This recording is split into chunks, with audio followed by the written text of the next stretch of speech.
Pensar Podcast. El mono que piensa, ahora también habla. Un programa de Pensar Liberado.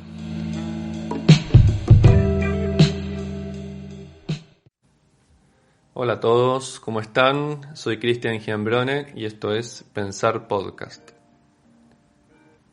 El tema de hoy es existencialismo.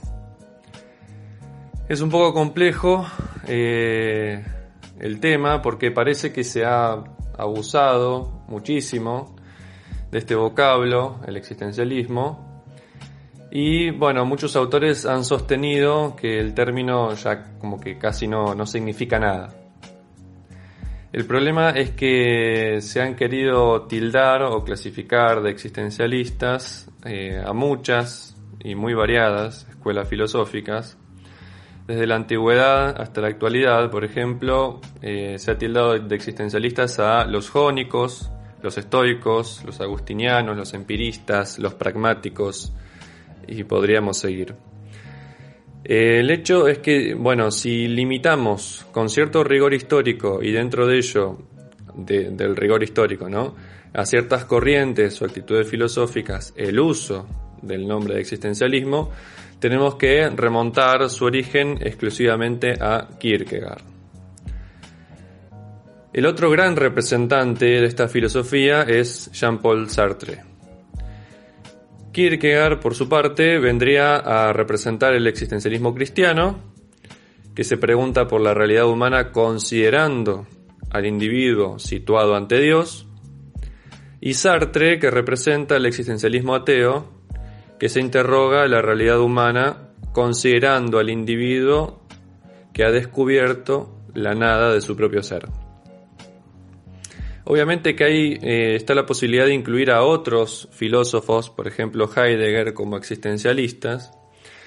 El problema es que en rigor Heidegger, por ejemplo, no es existencialista en el sentido de que si bien parte de un existencialismo, que en el fondo también es una especie de fenomenología, partiendo de la filosofía de Husserl.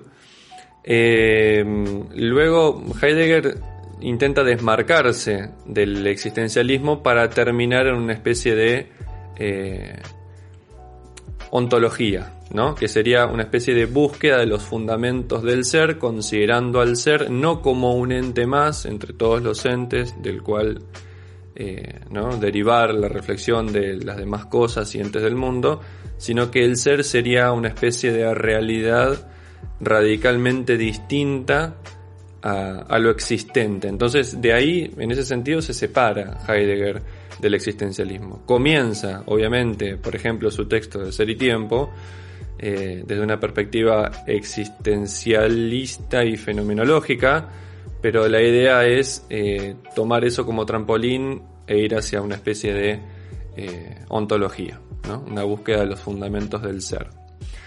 Otro día podemos profundizar un poquito más en la filosofía de Heidegger. Como decía antes, Kierkegaard puede ser considerado, de hecho es considerado, el primer existencialista, ¿sí?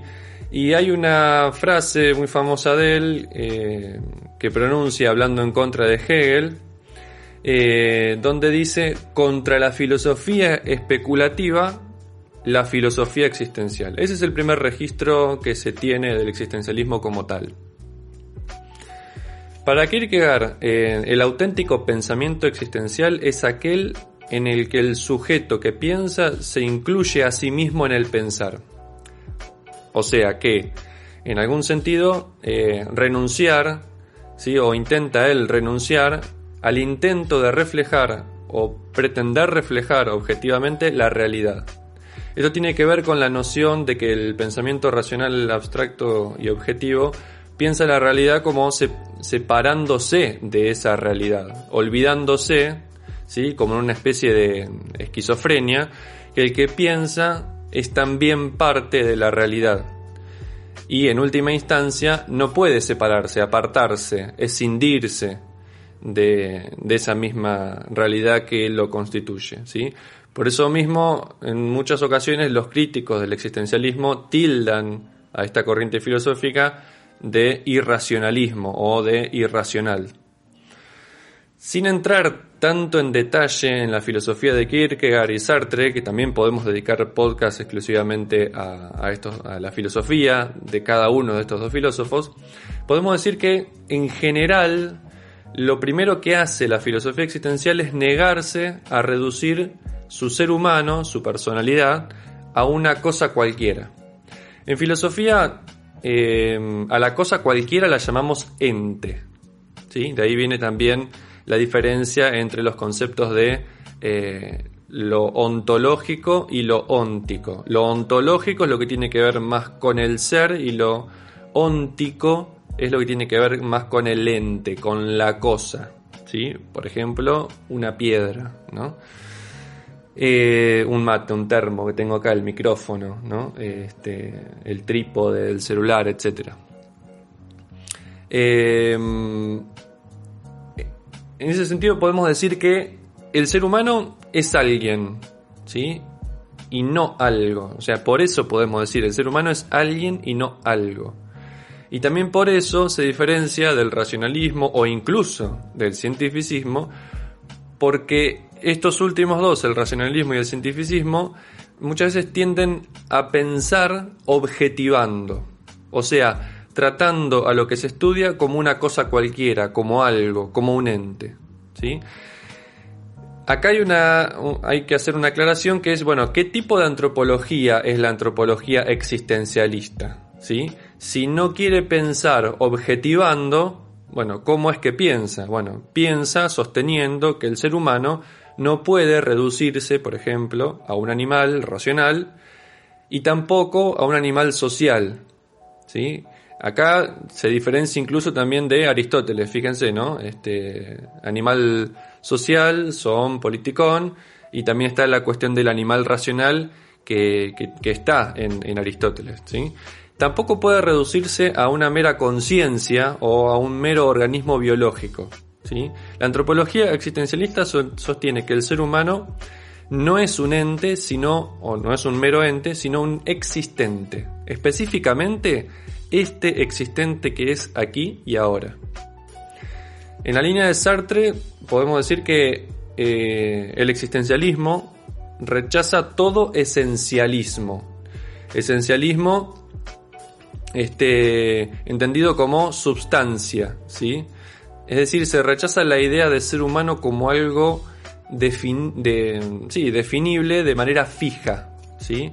Ya no se va a hablar del ser humano o, por ejemplo, la naturaleza humana, la esencia humana. Para Sartre no hay esencia humana. Por eso pronuncia su famosa máxima que dice que la existencia precede la esencia, ¿sí? O sea, la existencia está antes de la esencia. O sea, para Sartre hay una esencia humana, pero no es una esencia como una especie de definición de lo humano que está en todos los humanos, incluso desde antes del nacimiento, y que esa esencia, digamos, tendría alguna especie de efecto sobre cada ser humano que viene a la vida. O sea que la esencia, para Sartre, ¿sí?, es lo que somos, y lo que somos es el resultado de lo que fuimos haciendo en nuestro existir histórico, ¿sí? El ser humano es un construirse a sí mismo dentro de un contexto histórico bien determinado. La filosofía existencialista, en términos generales, propone un ser humano que busca comprenderse a sí mismo, pero no de manera aislada, como por ejemplo hacía Descartes, reflexionando encerrado solo en su habitación, una especie de solipsismo racionalista, sino que intenta comprenderse a sí mismo en situación con los demás y en el mundo particular en el que vive, ¿sí? O sea, en relación con los demás y en relación con el mundo circundante, su barrio, su ciudad, su país, sus amigos, su familia, sus vecinos, sus compañeros de trabajo, etc. Para el pensar existencial, seguimos hablando en términos generales, el ser humano no es mera conciencia, ¿sí? Y menos aún mera conciencia de la realidad. El ser humano es la realidad misma. ¿sí? Para dejar un pantallazo un poco más claro, la filosofía existencialista piensa lo humano de una manera multidimensional. Por eso, la racionalidad humana para el existencialismo no está separada de la emocionalidad, de la psicología, no está separada del orgánico, no está separada de las condiciones históricas y materiales del individuo, ¿sí? De la cultura, etc. Por eso, muchos de los temas de la reflexión existencial tienen que ver con la subjetividad, la finitud de la existencia, el absurdo. Ahí aparece Camus, por ejemplo, ¿no? Un literato, pero que es un literato considerado muchas veces como existencialista. Piensa el sentido, ¿sí? O el sentido de la existencia, ¿sí? Sea que haya un sentido último o sea que no lo haya, sea que haya un sentido en perspectiva kierkegaardiana, que sería un sentido teológico, un sentido trascendente, un sentido cristiano, o puede haber un sentido no absoluto, sino asignado, dado, proyectado por el propio individuo, por el propio existente, que se construye a sí mismo y se realiza en la historia, ¿sí? Como puede ser lo que propone Sartre, por ejemplo, Camus también, ¿no? Pero también piensa el existencialismo, piensa la contingencia, piensa la autenticidad. Ahí en la autenticidad, por ejemplo, por eso este es uno de los motivos por los cuales a veces se lo piensa Heidegger, aunque ya aclaramos que no, como un existencialista, porque de hecho reflexiona sobre la autenticidad y sobre la alienación, que son cosas que también reflexiona, sobre las que se reflexiona quizás en coordenadas un poco distintas, el existencialismo, tanto de Kierkegaard como Sartre, ¿sí? Que son los dos grandes referentes que estamos manejando acá. Pero bueno, se piensa, ¿no? El tema de la autenticidad, el tema de la alienación, el tema de la libertad, ¿sí? Y una libertad que, como decíamos antes, no es una libertad absoluta, en el sentido de que hay o sea, esa libertad está, obviamente, como posibilidad, pero en relación con la libertad de otros. Entonces, ¿cómo se resuelve esa especie de conflicto que a veces aparece con respecto a la libertad? Que muchos, por ejemplo, no sé, libertarios sostienen, bueno, la libertad como principio absoluto. Bueno, es un principio absoluto, pero relativo a las libertades, con las otras libertades con las cuales yo estoy conviviendo. Por ejemplo, eso Sartre lo trabaja mucho con el concepto de ser para sí y ser para otro. Como en un momento se entendió que él abogaba por una libertad absoluta, por eso decía estamos condenados a ser libres, etcétera, en el ser y la nada, pero más adelante en un pequeño texto que en realidad es una conferencia que se llama El existencialismo es un humanismo, deja más en claro que esa libertad no es una libertad absoluta, es una libertad que está en relación y muchas veces en conflicto, ¿sí? Con las otras libertades de lo que él llama como decía antes, el ser para sí, ¿sí? El ser para uno mismo. Pero también, en ese sentido, me tengo que entender a mí mismo como un ser para otro. Esto no lo dice Sartre, pero también podríamos agregar un ser con otros también, ¿sí? Bueno, también Sartre reflexiona mucho sobre la situación del contexto en el que se ejerce la libertad. O sea, yo tengo un abanico de opciones bien originales, pero al mismo tiempo bien delimitadas por el lugar donde vivo, los vínculos que tengo, el lugar en el mundo en el que me encuentro, etc. O sea, no es lo mismo el repertorio de opciones que yo tengo como ejercicio de mi libertad en China que en Argentina, ¿no? Que es donde estoy yo. Y ahí se juega también otros temas importantes del existencialismo que tienen que ver con la decisión, la responsabilidad, la soledad existencial, la compañía, ¿no? Sartre reflexiona mucho sobre la mirada del otro, por ejemplo, ¿no? Y también sobre el tema de la angustia, que también está tanto en Sartre como en Kierkegaard, la muerte, el ir haciéndose a uno mismo, etcétera, ¿no? Esos son todos temas que aparecen dentro de lo que es el existencialismo presentado de esta forma un poco más general, ¿no? Como para hacer un cierre de esto que vengo diciendo, que vengo presentando, que es el existencialismo, podríamos decir que, digamos, el existencialismo es una filosofía que en algún punto se presenta como el antagonismo del positivismo lógico, o como decía antes, ¿no? De el racionalismo puro, cientificista experimental en algún punto, ¿no? Porque le da lugar justamente a la subjetividad y a pensar desde esa subjetividad, pensar sentidos desde esa propia subjetividad, donde se contemplan, fíjense, cuestiones que no sé si se podrían estudiar tanto desde un positivismo lógico, desde un cientificismo de la experimentación con base en la razón matemática, porque el sentido no se puede reflexionar desde el método científico.